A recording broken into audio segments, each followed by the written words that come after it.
two-phase locking protocol, then protocol.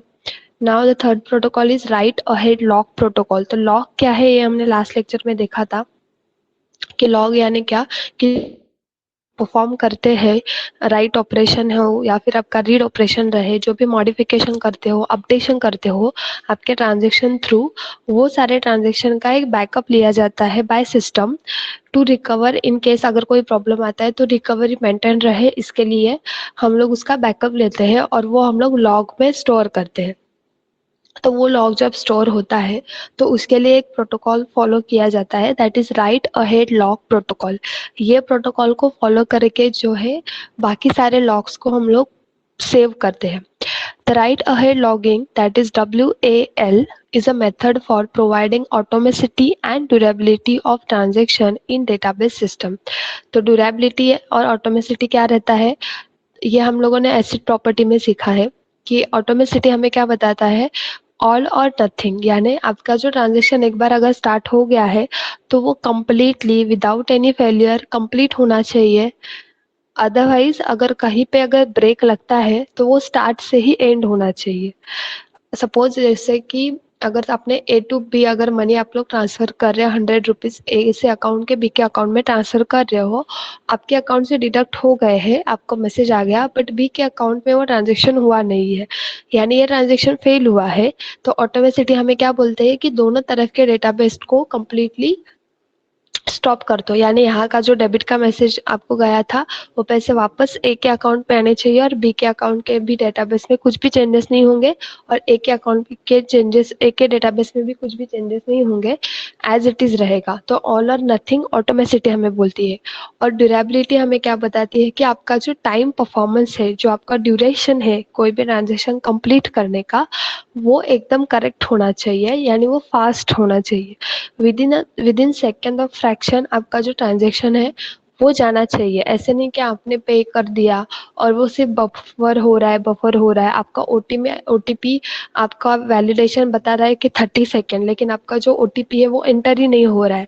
तो इस तरह के प्रॉब्लम्स नहीं आने चाहिए। अगर ऐसे कुछ हो रहा है इसका मतलब आपका ट्रांजेक्शन आगे जाके फेल होगा। तो अगर आपका जो ट्रांजेक्शन है उसमें ऑटोमेसिटी एंड ड्यूरेबिलिटी ये दोनों प्रॉपर्टी सेटिस्फाइड होती है तो आप लोग राइट अहेड लॉगिन प्रोटोकॉल का यूज कर सकते हैं।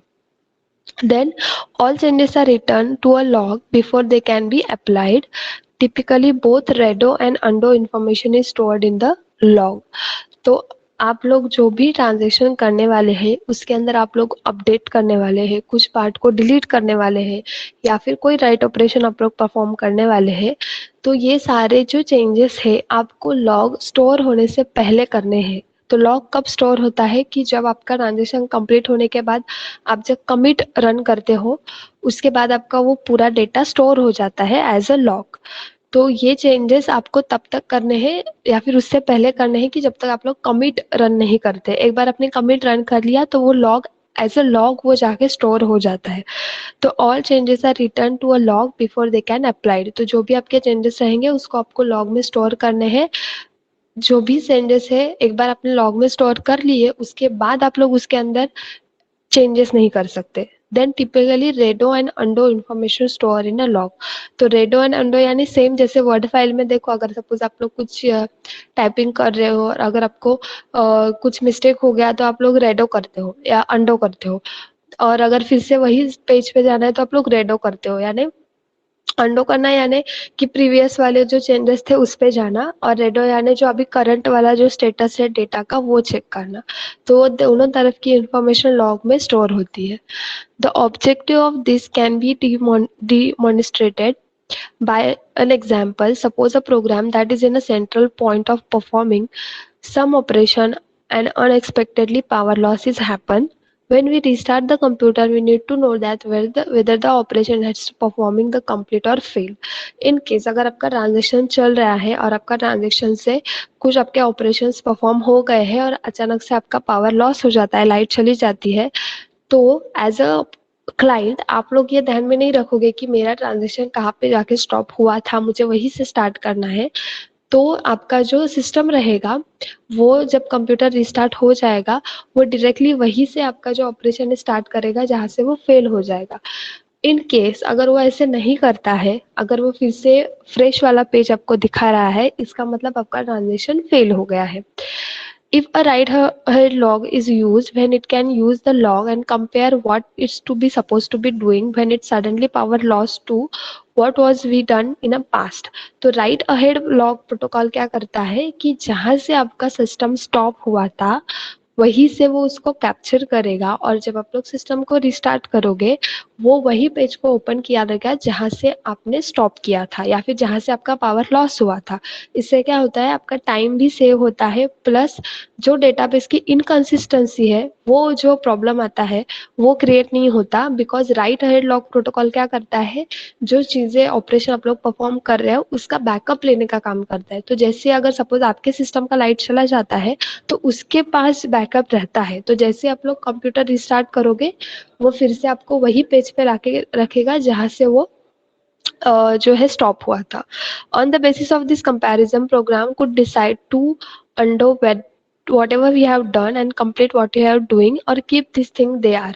तो इससे क्या होता है, रेडो और अंडो फेस उसके पास दोनों तरफ के लॉग रहते हैं. इसकी वजह से वो क्या करेगा कि जहां से आप लोगों ने स्टॉप किया था वहीं पे आपको आके ओपन करेगा. तो इससे क्या होता है, डेटाबेस में इनकंसिस्टेंसी क्रिएट नहीं होती है. तो राइट अहेड लॉग प्रोटोकॉल क्या करता है, लॉग के जो है बैकअप लेने का काम करता है, और इसके अंदर रेडो एंड अंडो दोनों तरफ के लॉग जो है स्टोर होते हैं. कभी इनकेस अगर आपका पावर लॉस हो जाता है, कोई प्रॉब्लम क्रिएट होती है, तो ये आपका जो डेटा है उसको करेक्टली रिकवर करके देगा. जहां से आपने स्टॉप किया था वहीं से वो आपको स्टार्ट करके देगा. ये प्रोटोकॉल का ये काम है. क्लियर? समझ में आया यहाँ तक? Yes ma'am. यहाँ पे जो है आपका यूनिट नंबर 3 एंड होता है. जितने हम लोगों ने पॉइंट दिए थे उसके ऊपर ही सारे क्वेश्चंस रहेंगे. थर्ड यूनिट का टेस्ट हम लोग स्टार्ट करेंगे. टेस्ट आपके स्टार्ट हो गए हैं, अगर आपका टेस्ट हुआ होगा तो मंडे से. तो आपका टेस्ट अभी जैसे टाइम टेबल में दिखा गया है वैसे मैं क्वेश्चंस डालूंगी, इसके ऊपर आप लोगों को सॉल्व करने हैं. जो आप लोग क्लास ज्वाइन करते हो उसमें ही आपके क्वेश्चंस आएंगे टेस्ट के. Now we are going to start unit number 1 which is store procedure. यह हमारा लास्ट यूनिट है. हमारे 2 यूनिट हो गए हैं complete. So now we are going to start unit number 1 which is store procedure. तो स्टोर प्रोसीजर क्या होता है, बेसिकली स्टोर करना यानी किसी भी इंफॉर्मेशन को एक ऐसे जगह पे जाके प्लेस करना जहां से आप लोग उसको मॉडिफिकेशन एंड अपडेशन सिक्योरली कर सकते हो. आपके सिवा कोई भी और वो प्लेस पे जाके डेटा में मॉडिफिकेशन नहीं कर सकता. ऐसी जगह जो रहते हैं उसको हम लोग स्टोर मेमोरीज बोलते हैं या फिर स्टोर प्लेसेस बोलते हैं. देन स्टोर प्रोसीजर्स यानी क्या कि प्रोसीजर यानी एक मेथड, जो आपने मेथड क्रिएट की है या फिर जो मेथड को आपने फॉलो किया है आपका टेबल क्रिएट करने के लिए, वो पूरे मेथड को आपको स्टोर करके रखना है. और क्यों ऐसे करना है कि सपोज अगर मैं आपको बोलती हूँ कि आपको क्रिएट टेबल करना है और अपने 100 रोज उसके अंदर एंटर करने हैं, तो 100 रोज जो है आपने एंटर कर ली है, लेकिन बाद में फिर 1 घंटे बाद आके मैं आपको बोलूंगी कि उसके अंदर और 200 रोज आपको एंटर करने हैं. तो इससे आप लोग इरिटेट हो जाओगे, बिकॉज आप लोग 10 बार इंसर्ट की क्वेरी रन नहीं कर सकते, विच इज वेरी इरिटेटिंग. मैं आपको 10 बार बोलूंगी कि इसमें अपडेट करो, उसमें अपडेट करो, ये वाला रो नहीं चाहिए, ये वाला रो हटा दो. इससे आप लोग इरिटेट हो जाओगे कि 10 बार आपको टाइपिंग करनी पड़ेगी. तो ये ऐसे जो प्रॉब्लम्स होती है कि जब आप लोग बहुत बड़े डेटाबेस के ऊपर काम करते हो, तो उस टाइम पे जो मेथड आपको एक्चुअल में पता है कि क्रिएट टेबल की क्वेरी यही है, अपडेट की क्वेरी यही है, या फिर इंसर्ट की क्वेरी यही है, जो फिक्स है, उसके अंदर कोई भी प्रॉब्लम नहीं आती है. तो ऐसे मेथड्स को हम लोग एक बार रन करके वो मेथड को स्टोर करके रखते हैं. और जब स्टोर करेंगे और जब भी फ्यूचर में हमें वो टेबल के ऊपर फिर से इंसर्ट करना है, फिर से डिलीट करना है, अपडेट करना है, तो हम लोग टाइपिंग नहीं करेंगे, हम लोग डायरेक्टली वही जो मेथड को है रन करेंगे. तो ऐसे जो प्रोसीजर्स रहते हैं उसको स्टोर प्रोसीजर्स बोलते हैं. ओके कि जैसे कि और एक एग्जांपल कि सपोज आप लोग सपोज साइन अप का पेज क्रिएट करते हो, साइन अप के पेज में आपने सब इन्फॉर्मेशन आपकी डाल दी, देन जब आप लोग लॉग इन करोगे उसके अंदर आप लोग यूजर नेम डालते हो, पासवर्ड डालते हो, तो आपको वहाँ पे आता है कि सेविंग फॉर फ्यूचर, यानी आपको फ्यूचर के लिए पासवर्ड को सेव करके रखना है क्या। तो अगर आपने एस किया तो आप लोग जब भी वो अकाउंट का यूजर आईडी डालोगे वहाँ पे पासवर्ड ऑटोमेटिकली आ जाता है। तो इससे क्या होगा, वो आपका पासवर्ड परमानेंटली स्टोर करके उसने ले लिया, बिकॉज वो रिपीटेड मेथड है, आप लोगों का पासवर्ड कभी चेंज नहीं होने वाला है, तो आप लोग उसको सेव करके रखते हो। तो यही सेव कंसेप्ट यहाँ पे आपको अप्लाई करनी है कि जो मेथड्स आप लोग रिपीटेडली यूज करने वाले हो, ऐसे मेथड्स को आप लोग एक ही बार रन करो और उसको स्टोर करके रखो, और जब भी आपको उसकी ज़रूरत पड़े आप लोग उसको डायरेक्टली वो मेथड को रन करो, टाइपिंग करने की ज़रूरत नहीं है। सो ऐसे जो मेथड्स हम लोग स्टोर करके रखते हैं उसको स्टोर प्रोसीजर बोलते हैं, यानी आपके प्रोसीजर को स्टोर करके रखो। The store procedures are created to perform one or more DML operations on a database। तो आप लोग मल्टीपल DML ऑपरेशंस परफॉर्म कर सकते हैं। तो आपको अभी याद रहना चाहिए कि DML ऑपरेशन कौन से थे एंड DDL ऑपरेशन कौन से थे। Insert, create, delete, update, these are the DML operations, और जो रिमेनिंग है वो सारे DDL वाले ऑपरेशंस थे, data definition language and data manipulation language.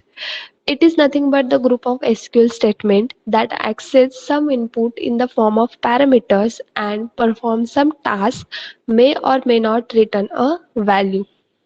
तो बेसिकली स्टोर प्रोसीजर्स के अंदर हम लोग DML के सारे क्वेरीज को एक ही बार रन करके स्टोर करके रख देते हैं, और जब भी हमें ज़रूरत पड़ेगी हम लोग वो ऑपरेशंस को एज इट इज़ परफॉर्म करेंगे, फिर से उसको टाइप नहीं करेंगे।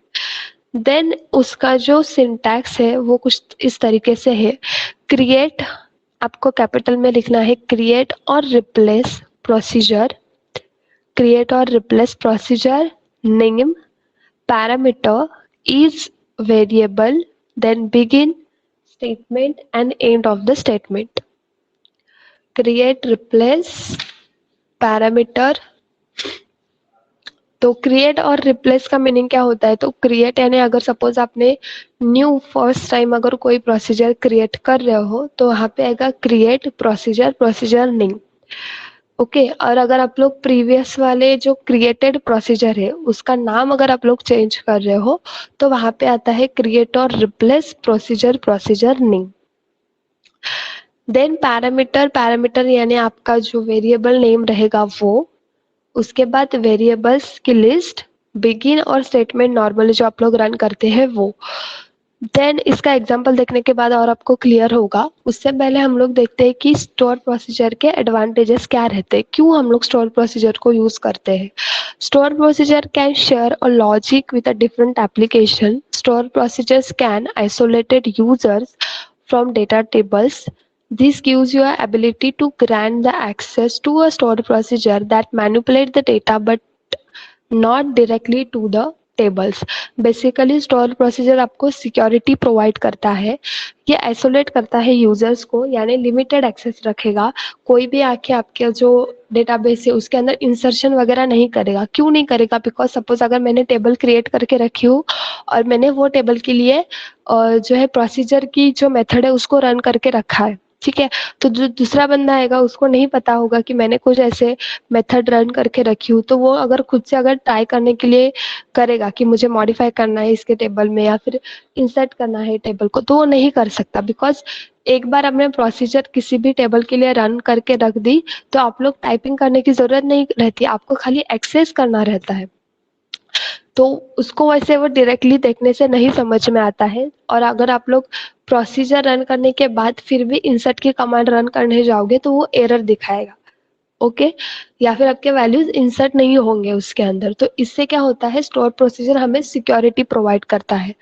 Store procedure can provide security, that means user can input data and also they can change it, but they could not write procedure because of the data access control on them। तो जिसने create किया है वही सिर्फ इसके अंदर जो है मॉडिफिकेशन कर सकता है, जो गेस्ट यूजर है या फिर जिन्होंने अटैक करने का कोशिश कर रहा है तो वो लोग ऐसे डेटाबेस के अंदर चेंजेस नहीं कर सकते, बिकॉज आपने प्रोसीजर में कौन सी मेथड को स्टोर करके रखा है ये सिर्फ आपको पता होगा कि मैंने सिर्फ इंसर्ट की क्वेरी रन करके रखी है प्रोसीजर में, या फिर मैंने सिर्फ डिलीट की क्वेरी रन करके रखी हूँ, तो वो सिर्फ मुझे पता रहेगा।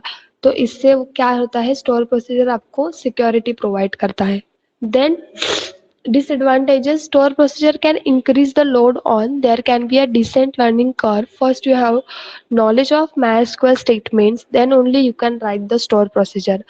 इसका एक डिसएडवांटेज ये है कि अगर आपको MySQL के क्वेरीज रन करना नहीं आते हैं, आपको नहीं पता कि इंसर्ट की क्वेरी क्या रहती है, क्रिएट की क्या रहती है, डिलीट की क्या रहती है, तो आप लोग स्टोर प्रोसीजर को रन नहीं कर सकते, ये बहुत डिफिकल्ट हो जाता है फिर। Then second disadvantage is you are repeating the logic of your application into different place, your server code and store procedure code, making the things a bit more difficult to maintain. इसका disadvantage एक main ये है कि एक बार आपने insert command या फिर delete command इसके अंदर आपने स्टोर करके रखी किसी भी टेबल के लिए, तो आप लोग खुद से उसके बाद डिलीट की क्वेरी वहां पे रन नहीं कर सकते, ना इंसर्ट की रन कर सकते हैं, आपको बार बार प्रोसीजर को ही रन करना पड़ेगा। तो ये कभी कभी डिफिकल्ट हो सकता है। सो बस इतना ही उसका डिसएडवांटेज है। एडवांटेज ये है कि ये बहुत ज़्यादा सिक्योरिटी आपको प्रोवाइड करेगा।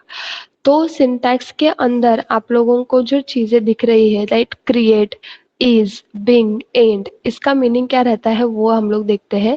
The most important part is a parameter. Parameter are use to pass the value to the procedure and there are 3 different types of parameter, they are as follows. तो हमें पता है कि एक रहता है वेरिएबल और एक रहता है पैरामीटर। तो जब भी आप लोग ऐसे लिखते हो int a equals to 10, right, तो इसमें से हमारा पैरामीटर क्या रहता है और वेरिएबल क्या रहता है, तो a इज वेरिएबल। और जब हम लोग किसी भी वेरिएबल को वैल्यू के साथ डिफाइन करते हैं तो that is our parameter. Parameter हमें शो करता है वैल्यू, या फिर ऐसे बोल सकते हैं कि जहाँ पे हम लोग वैल्यू पास कर सकते हैं ऐसा जो प्लेस रहता है दैट इज पैरामीटर। तो प्रोसीजर जो है, स्टोर प्रोसीजर है, इसके अंदर टोटल 3 पैरामीटर्स रहते हैं, which is in, out and in out. तीनों बहुत इंपॉर्टेंट है। तो सबसे पहले हम लोग देखते हैं कि इन क्या होता है। This is the default parameter for a procedure, it always receive the values from calling program. तो अगर आपने जावा के या फिर कोर जावा के अगर प्रोग्राम्स देखे होंगे या फिर पाइथन के भी आपने अगर प्रोग्राम देखे होंगे, तो आपको पता रहता है कि हम लोग वहाँ पे कॉल करते हैं प्रोसीजर को। हमने सी में भी ये प्रोग्राम देखा था कि हम लोग एक बार रन करके रखते हैं एडिशन के प्रोग्राम को और डायरेक्टली सिर्फ कॉल ऐड करते हैं, मतलब कि कॉल करते हैं एडिशन के प्रोग्राम को।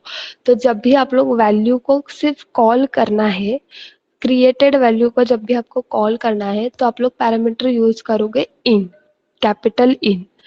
आउट पैरामीटर कब यूज होगा, this parameter always sends the value to a calling program. जब आपको आउटपुट लेना है, आपने एक बार कॉल कर लिया आपके प्रोसीजर को और वहां से जब आउटपुट आने वाला है तो आप लोग आउट पैरामीटर यूज करोगे। Then in out, this parameter performs both operation, it receive the value from as well as sends the value to the calling program. In out parameter कब यूज होता है कि आप खुद ही इनपुट दोगे और उसका आउटपुट भी खुद ही क्रिएट करोगे, उस टाइम पे आपको इन आउट पैरामीटर का यूज करना है। ओके तो हम लोग जनरली इन आउट यूज नहीं करते, हम लोग नॉर्मल प्रोग्राम्स रन करते हैं प्रोसीजर के, तो हम लोग इन एंड आउट ये 2 पैरामीटर यूज करेंगे हमारे प्रोग्रामिंग में। तो आपको यहाँ तक क्लियर हुआ स्टोर प्रोसीजर। स्टोर प्रोसीजर का एग्जाम्पल अगर आपको देखना है, बहुत सिंपल रहता है। जैसे आप लोग क्लास फाइल वगैरह क्रिएट करते हैं वैसे आपको स्टोर प्रोसीजर को क्रिएट करना रहता है और सिंपल उसको कॉल करना रहता है। तो इसका एग्जांपल मैं आपको नेक्स्ट लेक्चर में बताऊंगी अच्छे से। आपको थ्योरी समझ में आया, स्टोर प्रोसीजर क्या रहता है? Any doubt? स्टोर प्रोसीजर किसको नहीं समझा है तो बताओ।